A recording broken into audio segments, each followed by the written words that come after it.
Welcome back to Talking with Tony, a brand new Talking with Tony with you today. And I'm excited to be here in Memphis, Tennessee. Joining us from Columbia, South Carolina is Danny Arp. Our producer is in Noonan, Georgia. Jake Barton. It's my first time since the calendar turned 2026 to be able to wish you, Danny, a Happy New Year. Yes, sir. I mean, Happy New Year to you, Jake, and the whole Talking with Tony crowd. Didn't take long into 2026 for us to get back together. Of course, that's usually the way it is. A lot of fun activity these first few weeks and a lot of stuff to watch these first few weeks of January. My 2025 did not end very well, so I'm hoping visiting with you basically. I took a fall and broke a fibula and a bone in the ankle and twisted, sprained up a foot real bad. But we're on the mend now, and I have ditched the crutches, and I've got about 2 or 3 more weeks with a walking boot. So we're progressing. We've got some physical therapy ahead of us, but soon, couple maybe 2 more weeks, I'll be driving. So there is some improvement. Yeah, warn everybody on the road. You'll be back behind the wheel. But I don't know, man. It still almost seems like a dream, that even happened to you. I'm really glad that it turned out the way it is. And I know it's been a long, hard, little run here for you. But man, the day it happened, I had the worst thoughts. I'm thinking surgeries and months of this stuff. So I'm really glad that you're on the boot and that you didn't completely ruin a whole year at my visiting me. There's some solid advice that you gave me that night that I think about all the time, and I want you to share it with the audience right now. Look, one of the keys to avoiding slips and falls, okay, that we always talk about is always look before stepping to establish firm footing, right? And you did neither of which. You did not look before stepping. You did not establish firm footing.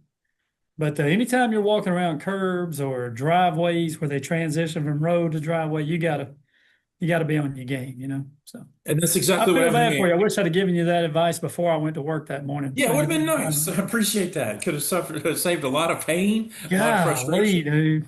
a lot of Man. doctor visits. But I did not look before I stepped down, and I stepped into an uneven surface when half of the shoe getting to the road, and then half of the shoe back to that part that backs into the curve, which is lower. And then I took the trip because the shoe is, and then it was bad after that for the left hand, left elbow, and left knee. But what was really worse was for all the right the problems on the right. With that's where the brakes were and all. Yeah. So anyway, that's I don't know. It could have been worse. I know all the pain was bad, and the ride back that night, that drive you back's bad.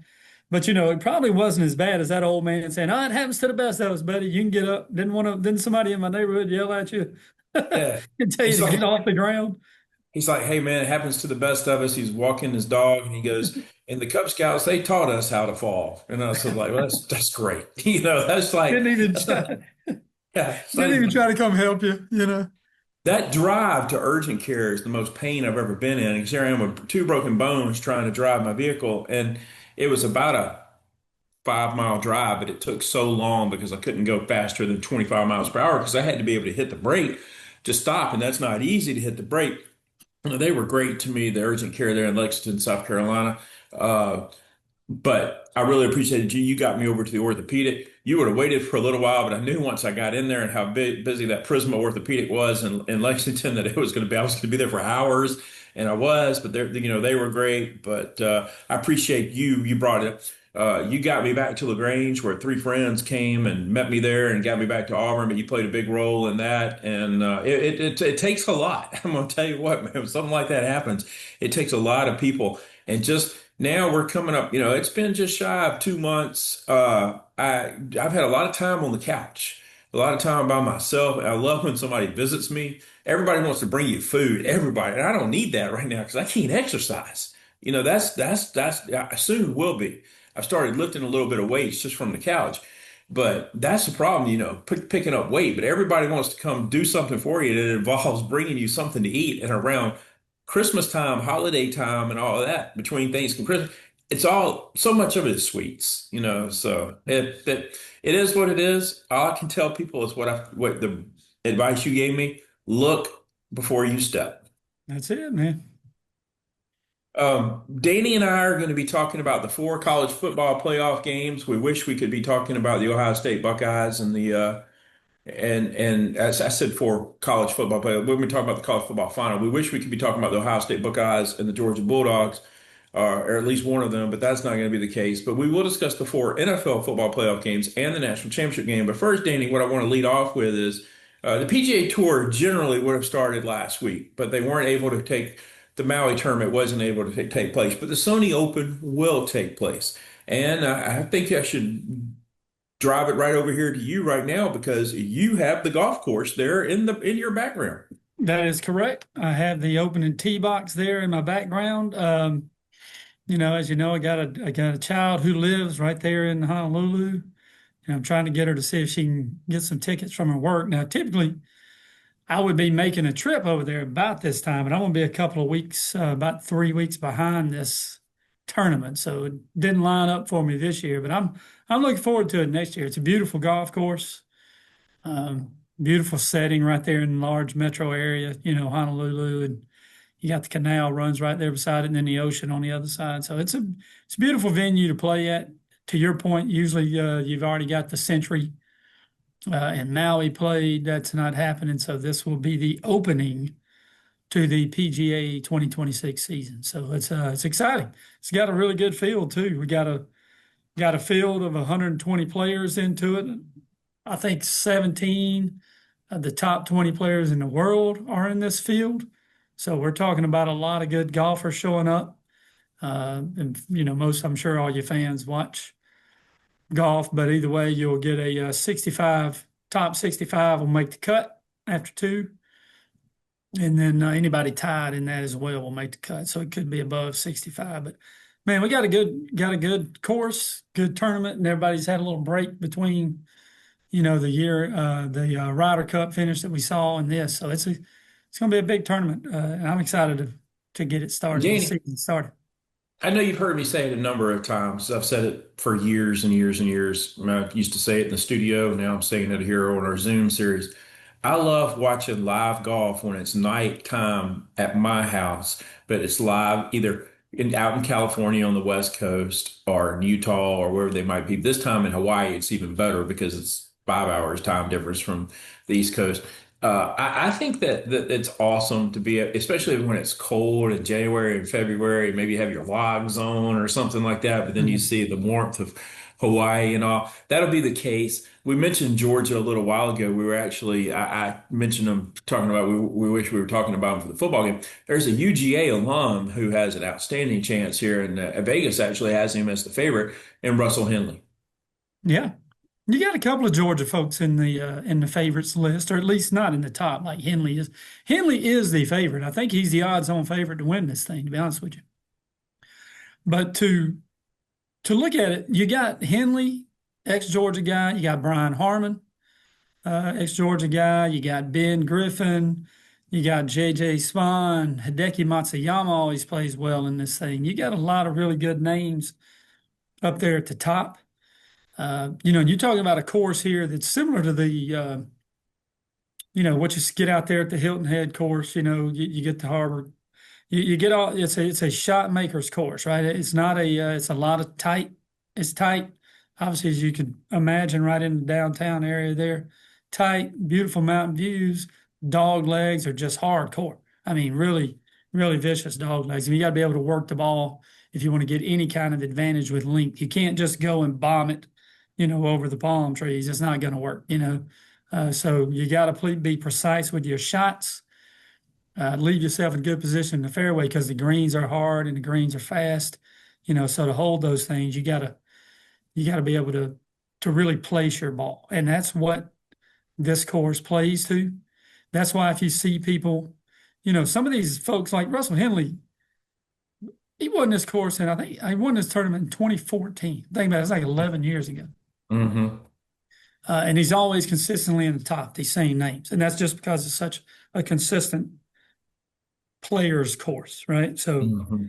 if I had to make a choice, I would get those guys, not necessarily, sometimes you look at a tournament and you go, who's the most birdie maker? Who's that? But they made 8, 9 birdies with 3 bogeys, right? You don't do that here. cannot have a lot of bogeys at this course. And if I had to go with my favorites and what I would say for my favorite pick, I'd pick Ben Griffin. Okay. Ben Griffin is not the longest off tee. I think he's about maybe 10th from the bottom on length, but accuracy, he's fantastic. He's played in this thing 3 times, all 12 rounds, par or better, and 10 of those were better than par. So he's consistent, right? He's not going to make a lot of bogeys. He's not going to make a ton of birdies, but the birdies he makes count. I would say he's my odds-on favorite to win the thing. As Now, you there's a said, go player, ahead. JJ Spawn, that you always think highly of, and he ought to play very well here. I think any of those top ones, you got consistency. JJ Spawn, this course is set up for him. That's why you see Matsuyama, who's been around forever. He's always up in the mix on this. Russell Henley, obviously, is definitely the favorite. But if I had to just go pick one favorite, with not as good odds, I'd go Ben Griffin. If I want to go The a mid, challenge here, Danny, the challenge here is we don't know about form. This is the first tournament for these yeah, guys of the year, so that's a well, crapshoot, as they like to say. I agree. You got to get into that competitive juices. But if you these guys are practicing every day, man. They're grinding every day. I mean, this is their job. They're playing all the time as well. So I think they'll fall back in. Especially this is a good course to do that in too, right? I mean, you can Yeah, almost go out there and take a 5 wood and just knock it out there. Those guys hit their 5 wood 270. Knock it out there, put it in perfect position, be deadly with your wedges, and you'll be off to the races. But if I was going to take a mid shot pick, speaking of form, and he got a little bit of it back last year, never could close the deal very often. But I'm going Jordan Spieth, man. I think he's mm, going to have a good weekend. I think he's got a big weekend coming ahead of him. This course will help him because his tee woes were terrible and his putting went bad. So he plays pretty well here. And then my long shots, not the longest of long shots, but I think this is a good pick, is Brian Harman. Brian yeah. Harman he ended last year in great form. Um, and I think he's ready to roll too. So those three good names I'll give you. Give me Harmon and Henley, the two UGA kids. Well, they're not kids, but they're a lot younger than we are. And Colin Morikawa also. I'm gonna throw in Colin Good Morikawa. one. Yeah. I'm waiting for him to return to his form of a few years ago. He's played these Hawaiian tournaments pretty well in the past. Like you said, these guys are practicing, so that's somebody. Any final thoughts on the tournament here before I ask you? I got another golf question to ask you. One that's Weather, really important to me. just going to say the weather looks good. They just came out of a little rainy season. I know Allie's always texting me, oh, it's raining. It's a little bit rainy. This is end of December, January, but they're getting into all days of sunshine right here as we sit here and suffer through 40 degrees. But it's going to be beautiful weather. I think it's going to be a great tournament. I hope everybody enjoys it. And to your point, I love going home and watching, not having to try to watch it throughout the day while I'm working. And That's it. I think those are some good picks for you, and it's going to be a good tournament. you referenced Allie, and I want to tell you, I love Allie, and Allie's a cool kid, and she's got this incredible life that not many people her age do. Not actually, I don't know anyone her age that has the kind of life she does. But when I asked her about did she take back that winter win home with her to Hawaii, she's like, well, I couldn't fit anything else in my bag. I couldn't fit anything else in my bag. Hey, Dan, the book don't exactly take up that much space. Well, I gave her a book, and I tried to get her to get that one. She said I should read that some other time, but I'm sure she didn't read it either. I sent her back with some Hemingway book. I forget which one. I think it was The Sun Also Rises. I don't know. I didn't even ask her if she read that. She probably didn't.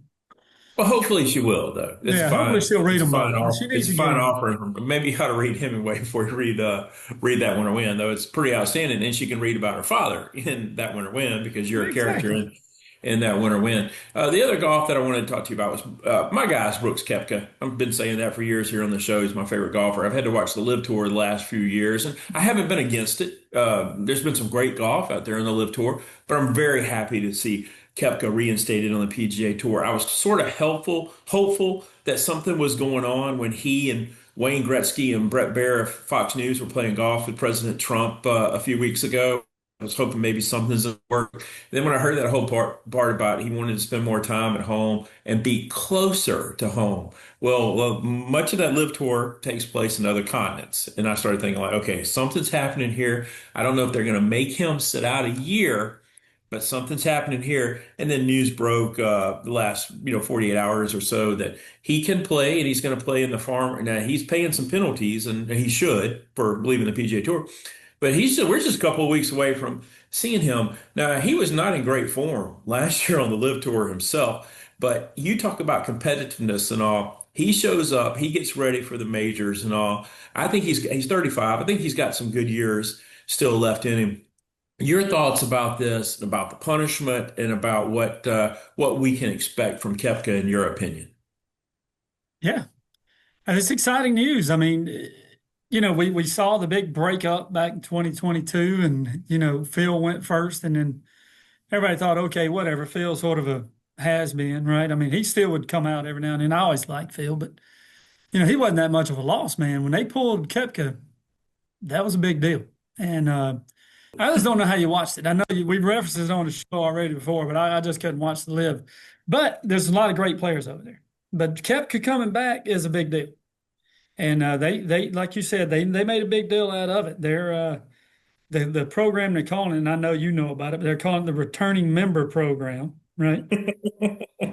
And to come in, here's the rules for that. I looked it all up for you. You gotta have been gone from the PGA at least 2 years. You have to have won a major between 2022 and 2025 or the players.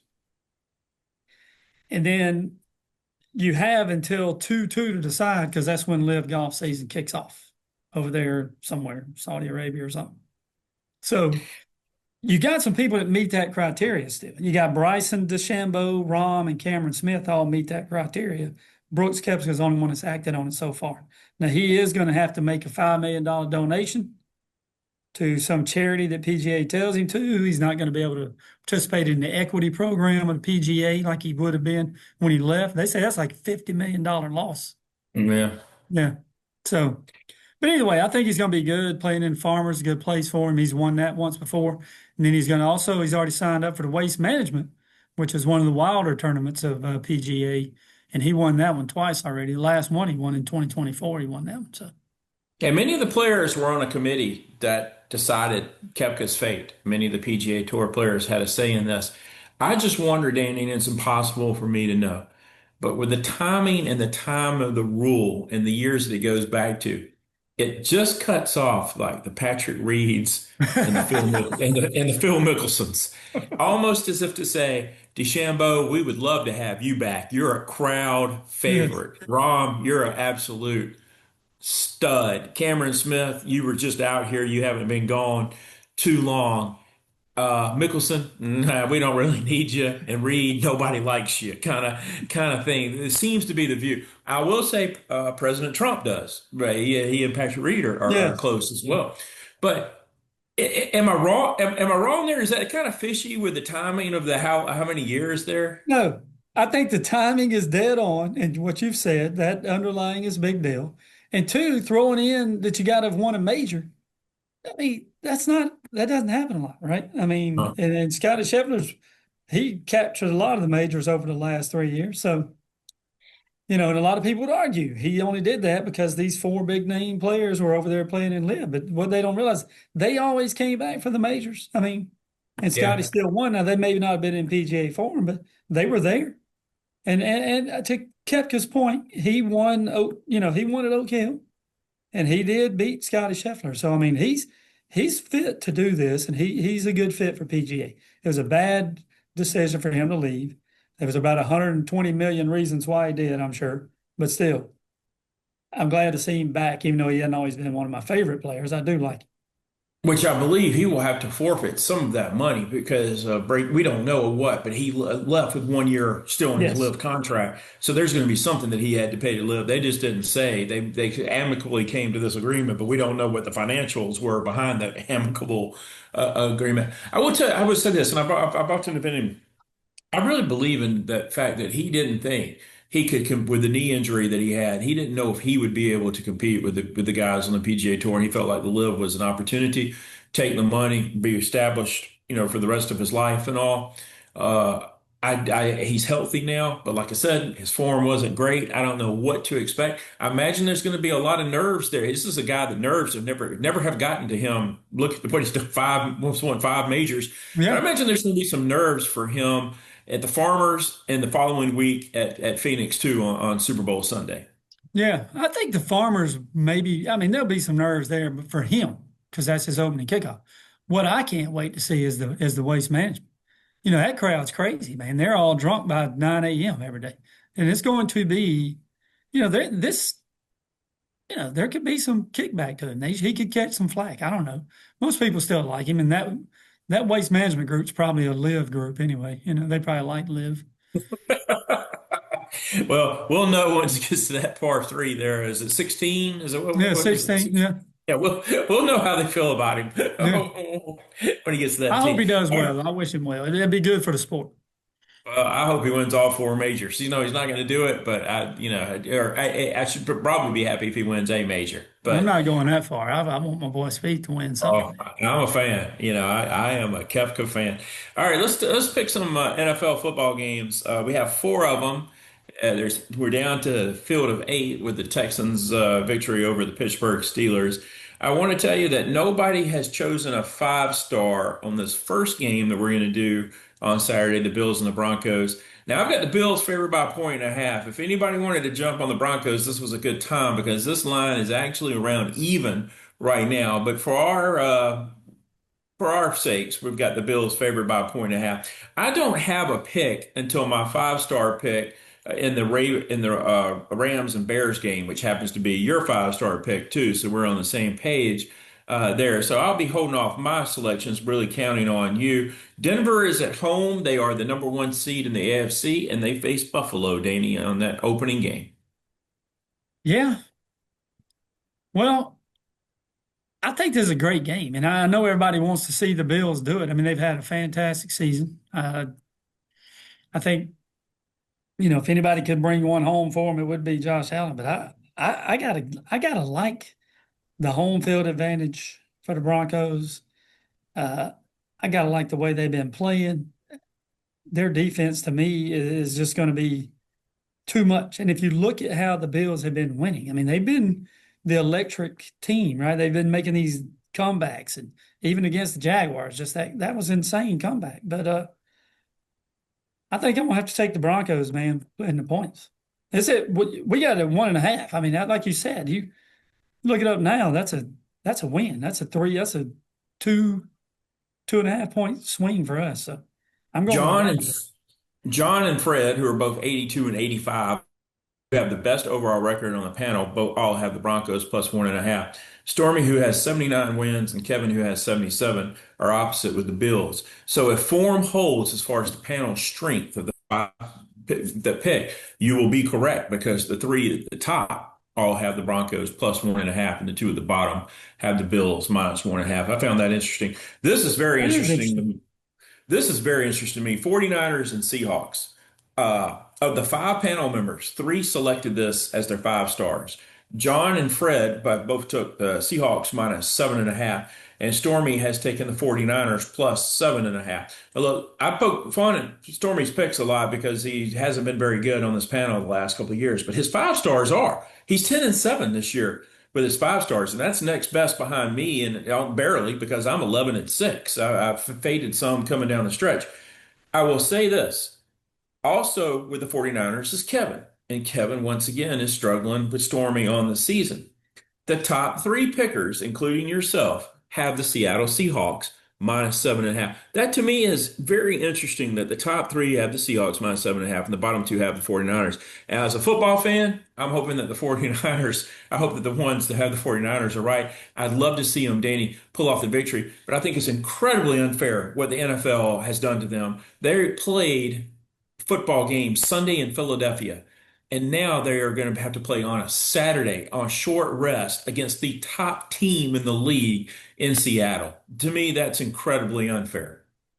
No, I think it is unfair. And again, when you add into it, and you've been talking about it all year, this 49ers team has manufactured a great season under some serious injury conditions. And now they lose tight end. What's his name? Kittle? Kittle? George Kittle. Yeah, they are. Now they lose this guy. And I just don't know if I can see. It does seem odd that the line is that big to start with, but now when I start looking at it and seeing what kind of injuries they're dealing with, seeing the short week coming up to have to play, I just and how well Seahawks been playing, I don't see how you can't take it. I couldn't make myself, even with that many points, jump on the 49ers. And that's why I'm going with the Seahawks. And to be honest with you, you said Stormy's got them as his 5 star. He's got the Yes, 49ers as his 5 star. yes, yes. And he has been good with them, but he's probably spent too much time looking up Georgia's stats and losses over the last. He's so happy with his Georgia loss. He spent all his time data mining Georgia losses and why we'll never win another championship. He probably just lost his way on this one. So I like Seahawks -7.5. And John and Fred agree with you with that with their 5 star selection. That's just a And shot at Stormy again. if I were picking the game, I would agree with you. And we do hope Stormy gets to feeling better. He's been Yeah, battling me a too. I do hope he feels better. kidney stone. Nobody deserves that. The Texans are playing at New England. New England favored by 2.5. I'm looking at the panel. We're divided here. John, Fred, and Kevin have the Patriots. Stormy takes the Texans. I believe that you like the road team, that the best defensive team in the league in the Houston Texans. I do like the Houston Texans. I think that was if they, and again, I could be wrong, but I really thought, I didn't know that we'd even be making this pick today personally. You know what I mean? I didn't think they could pull that off. And that was a very, very good win last night and went into some bad conditions. And you would think that you look at Stroud, he hadn't performed well on the road, hadn't performed well in weather, and he did both. So maybe they're coming into form, just playoff form, as you will. I like the Texans, and this is their time anyway, right? They never won a divisional round game. I mean, taking Texans Okay. +2.5, man. Stroud can't play worse than he played last night, and yet they still dominated the Steelers thanks to their Yes. tremendous defense. So we will need to see the status of Nico Collins, his best wide receiver, who went out for them. But yeah, I think you're on the money there. I'm not making a selection, but I am on this final game. The Rams and the Bears. The Bears are 4-point underdogs at home. They are just finding ways to win. I'm not saying they'll win, but I like them to cover that number of 4 + 4. It's my 5 star selection. It's my only NFL selection. They had no business beating Green Bay. They had no business beating Green Bay in the regular season in Chicago, but yet they find ways to win football games. Caleb Williams has come up clutch, passing the ball well. You got DeAndre Swift running back doing well. The offensive line is protecting for Caleb. I'm going to go with the Bears as my 5 star. I am joined by Fred and Kevin, and your 5 star selection is in this game as well. I got a hunch you're with me. My 5 star selection is the Bears as well. And I think you're getting those kind of points. They have been finding ways to win. I like all their players. I love Swift, like you said, and they got the home field advantage. Stafford's nursing a throwing hand injury. I don't know what that's all about. I mean, they say he's playing, but he's got an injury to his throwing hand in some way, shape, or form. So who knows if he'll be able to perform? But man, he does play well. I do like Stafford. But I feel like the Bears will dominate this game, and that defense is gonna shut down his Rams team. And I'll take the Bears +4. All right, so let me run down just Danny's NFL selections of the 4 football playoff games because he is our chief football correspondent. He's got the Broncos +1.5, Seattle -7.5, the Bears +4, that's his 5 star, and the Texans +2.5. It's now time to pick the college football national championship game. I'm going to go against what the popular theory here. I've seen Miami and Florida win games down there in that Orange Bowl all my life, wearing those white jerseys. It didn't work out New Year's Day '95. I can tell you that much. Nebraska had a significant bet on Miami, and the line was like even. and they were ahead 17-7, and Nebraska flat out wore them down in the fourth quarter and came back and won 24-17 against them and won Osborne's national championship there. But it usually does work out. This time, it's going to be Herculean, though. This line's anywhere from 8 to 9. I'm probably giving the people taking Indiana a little bit of a bonus at the 8, but give me Miami +8. I like Mark Fletcher's running game. I think that they might be able to utilize some clock, keep the ball away from Mendoza by running the ball themselves. I hope that we'll have a good competitive game. I'm not a fan of either team. I'm more of a fan of Indiana, but that's hard to say, after what they defeated Ohio State in the Big Ten championship game, which was only 13-10. And I go back to that twice. Ohio State was inside the 10 and didn't score points. So Ohio State, I felt like should have won that game. So I do think there is a path to Miami winning this game and winning the national championship. It won't be easy. Fred's the only one that agrees with me with Miami +8. And you are joined with Kevin, Stormy, and John with the Hoosiers -8. Your thoughts on that title game? My thoughts on that title game, to your point, is I feel like Indiana has the best defense that we've seen, and the second best defense that we've seen is Miami's. But I feel like the difference is Indiana's offense is light years ahead of Miami's offense. And I'm just going to give you some numbers right here: 56, 38, 56. Indiana goes into Purdue, who's a spoiler all the time, scores 56, holds them to 3. Then they got to play Ohio State, who arguably, to my mind, and I said it all year too, I thought they were the team to beat, right? I did not think Indiana could do that. I feel like if Ohio State had won that, they'd be beating teams just like Indiana's doing right now. That's the way I felt about it. It was a close game. They held Ohio State to 10 points. They held Ohio State to 10 points. In my mind, that's huge. And then they pounded Alabama. They pounded Oregon. I feel like they're going to do the same thing. Few series, swap back and forth. And Indiana and Mendoza won't miss. I mean, I just don't see how they can't win this thing. And Miami's got a great defense, man. They disrupt. They're fast. They're big. They're mean. But that is just a well-oiled machine, man. And you can't tell me Oregon's defense is not in the ballpark with Miami's. It is. Oh, sure. And they got to just abuse Alabama's defense. Pretty decent. Got abused. And then Yeah, Ohio State, to their point, they got a good defense. You still managed to get 13 scored on you. And I feel good about the Indiana pick. And I respect everything you said, and I'll be pulling for Indiana in the game. However, I have seen so many things happen down there, and they start putting that smoke out for them I hurricanes to know. come out on the field through the years. And I'm not saying that Indiana. Yeah, I think Indiana will win. I just believe Miami will play them within 8. But This ain't it the could happen. Miami traveling crowd of your 90s, dude, man. Like you talking about. I'm not saying they're not still behind them, but they're all scared to death, dude. They know this is their shot. That crowd's even going to be nervous. I'm telling you, Indiana all the way, man. Oh, Indiana will have as many fans there as Miami, but I think that Miami's going to bring out all the legends again. The Ray Lewises and the Irvins and Yeah. just anybody they can find that will be there on this. Andre Johnson, any of those guys that they can find. Let me run down everybody's picks. Start with me. I'm 34-28 on the year. 6 games over 500, 11-6 with my 5 stars. I've got Miami, Florida +8 in college. And my NFL 5-star pick is the Chicago Bears, and that's it for me. Danny is 83-84, 6-11 with his 5 stars. We're going to look to get him over 500 here this week. He's got Indiana -8, the Broncos +1.5, the Seahawks -7.5, the Texans +2.5, and his 5-star is the Bears +4. John's 82-85, 9-8 with his 5 stars. He's got Indiana -8. The Broncos +1.5. His 5-star selection is Seattle -7.5. He takes the Patriots -2.5, and he goes with the Rams -4. Fred is 82-85. He's 8-9 with his 5 stars. He's the only one with me with Miami +8.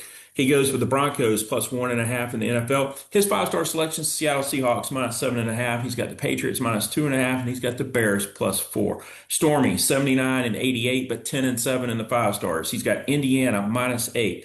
Buffalo minus 1.5. His five-star selection is the 49ers plus 7.5. He goes with the Texans plus 2.5 and the Rams minus 4. Finally, Kevin 77 and 90, 8 and 9 with his five stars. He's got Indiana as his five-star minus 8, the Bills minus 1.5, the 49ers plus 7.5, the Patriots minus 2.5, and the Bears plus 4. Danny, I got 30 seconds. Final thoughts from you. Final thoughts all year long. I know I'm sitting at this 83, 84, but the best part of my record this year has been my pro picks. This is the week for me. I feel good about getting back above 500, and you've made me nervous about Indiana. That's it. Happy New Year to everybody. Enjoyed it. Thank you, Danny, and always a pleasure to have you here on. For Jake Barton in Noonan, Georgia, we thank you so much. For Danny in Columbia, South Carolina, I'm Tony Jones in Memphis, Tennessee. We'll see you next time right here on Talking with Tony.